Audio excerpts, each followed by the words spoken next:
মুন্সিগঞ্জ শহরের নওগাঁ এলাকায় তুচ্ছ ঘটনাকে কেন্দ্র করে ছেলের ছুরিকাঘাতে আহত হয়েছে বাবার দুই বন্ধু। ছুরিকাহত শরীফ হোসেনকে মুন্সিগঞ্জ জেনারেল হাসপাতালে ভর্তি করা হয়েছে ও অপর আহত মোবারক হাজারীকে প্রাথমিক চিকিৎসা দেওয়া হয়েছে। তারা সম্পর্কে মামাতো ফুফাতো ভাই। তারা দুজনই নওগাঁ পূর্বপাড়া এলাকার বাসিন্দা। প্রত্যক্ষদর্শীরা জানান, নওগাঁ এলাকার শরীফ হোসেনের দোকানের সামনে মৃদুল দেওয়ান নামে এক যুবক নিত্যপণ্যের ঊর্ধ্বগতি নিয়ে বিএনপির উপর দোষ দিয়ে কথা বলছিল।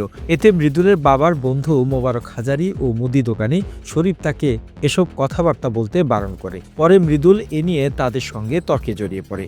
তাৎক্ষণিক মৃদুলের এই ঘটনাটি তার বাবা টিটুর কাছে মোবাইল ফোনে জানানো ও মোবারক শরীফ ঘটনা জানার পরপরই টিটু দেওয়ান তার ছেলেকে মোবাইল ফোনে শাসালে ক্ষিপ্ত হয়ে ওঠে মৃদুল। এক পর্যায়ে শরীফ ও মোবারককে ছুরিকাঘাত করে পালিয়ে যায়। অভিযুক্ত মৃদুল দেওয়ান শহরের ইদ্রাকপুর এলাকার টিটু দেওয়ানের ছেলে, আর মোবারক ও শরীফ মৃদুলের বাবা টিটু দেওয়ানের শৈশবের বন্ধু। মুন্সিগঞ্জ সদর থানার OC in charge M Saiful Alam PPM বলেন, খবর পেয়ে পুলিশ ঘটনাস্থলে ছুটে যায়। তবে এই ঘটনার কোনো অভিযোগ পাওয়া যায়নি। অভিযোগ পেলে পরবর্তী ব্যবস্থা নেওয়া হবে। The news Bangladesh desk report.